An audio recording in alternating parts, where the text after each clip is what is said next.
Throughout life, I've had to start over multiple times. My life's theme is a phoenix. I'm always rising from the ashes. I'm always transforming. And no, it's not just because I'm a Scorpio, although that does have a big part of it.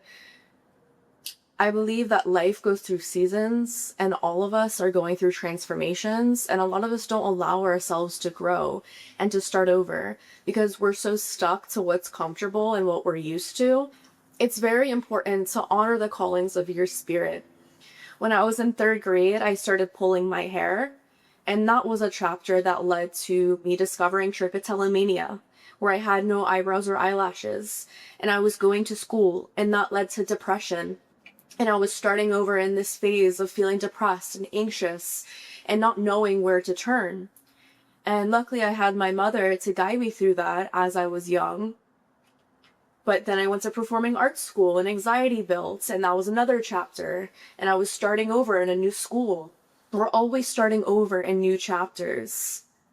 We just have to allow ourselves to adapt to these new chapters as we grow and develop. And I went to high school. I went to community high school. And that's where I developed as a teenager. And I would go to Barnes and Noble across the street all the time and develop myself and my mentality and my self-development, the law of attraction. And that helped me start over to who I am and who I continue to be, which led me to where I am today. Every time we are called to change our life, to change what is going on with us, we always have that opportunity to start over. Every day is an opportunity for us to change our life and start over. When I was 18, I met someone on Tinder, and we traveled the country in a van. We renovated a van. We did van life. And I was a hippie. I transformed into this hippie, and I was free-spirited. And that led to a toxic relationship with that person where I was psychologically abused. And I decided that I had to leave that situation when we moved to Asheville, North Carolina together. And ultimately I was homeless, even if it was just for a day. I was alone with my car and my mattress, my Honda CRV 2009. Honda CRV. It was blue, and I had my mattress in it, and I remember I had to ask the cops to come with me back to the trailer home we were living in so that I can collect my belongings. And they said that they wouldn't be able to help me do that.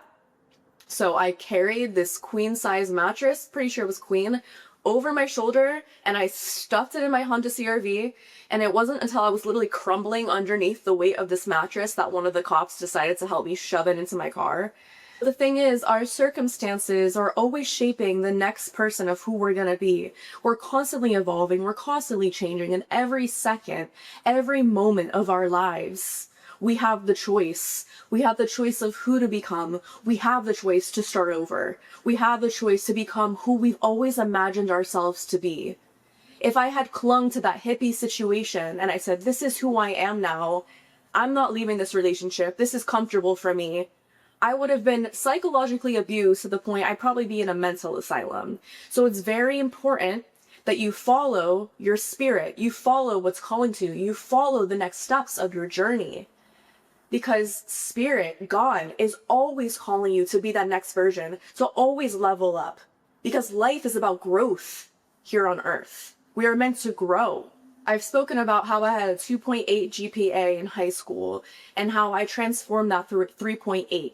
And if it wasn't for that breakup, I would not have gotten straight A's. I would have been stuck in the same old situation. But from that breakup, I told myself, I made a dedication to myself, since this situation, I'm going to get straight A's in school. So I enrolled back in school after I dropped out to travel. And ever since then, I got straight A's. I think I got 1 or 2 B's. I decided from these unfortunate circumstances, I'm going to build something of myself. And that's exactly what God was calling me to be.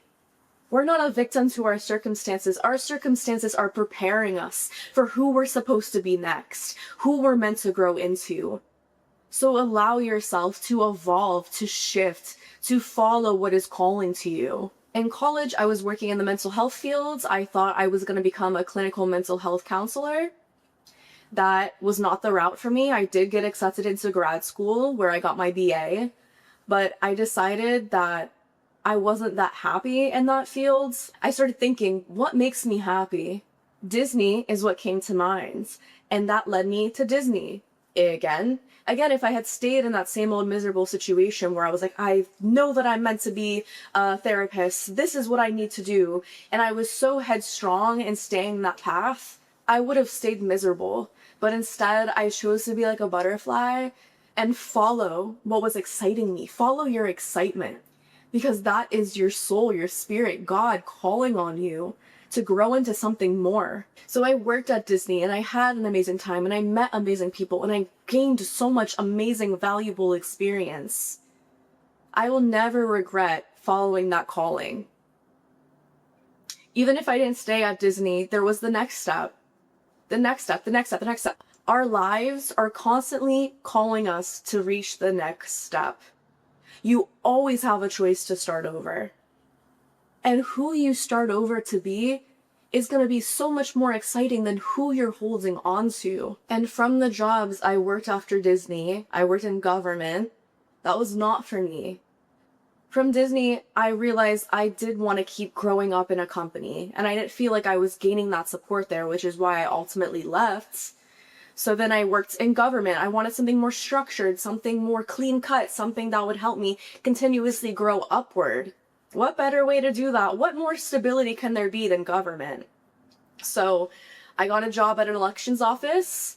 I worked there. I was absolutely miserable, as you can imagine, because that is not my thing at all. But I was challenging myself and I was following that calling of who I could be in a different scenario. I'm not always clinging to the identity of who I was or, oh, that's not like me. It's important to try new things, to see what calls to you, to see what doesn't call to you. Because from the contrast of life and our experiences, we are sifting through what we don't want to focus on what we do want. And from what I didn't want in government, I found what I wanted with YouTube. I found that I wanted to be a content creator. I wanted to continue spreading my story, spreading the messages that many of us can relate to so that we can improve our lives. So I'm here today telling you, every moment is a chance for you to start over. What part of yourself calls to you? What excites you? That excitement is your spirit calling you. And it's important that we honor that, because you never know where that next step will lead you. It's all of our story. It is all unfolding perfectly in divine timing. We are writing our story day by day, moment to moment, second to second. This is your story. This is your life. You are the author. And you have the opportunity at any moment to change it, to shift it, to start over, to be who you want to be.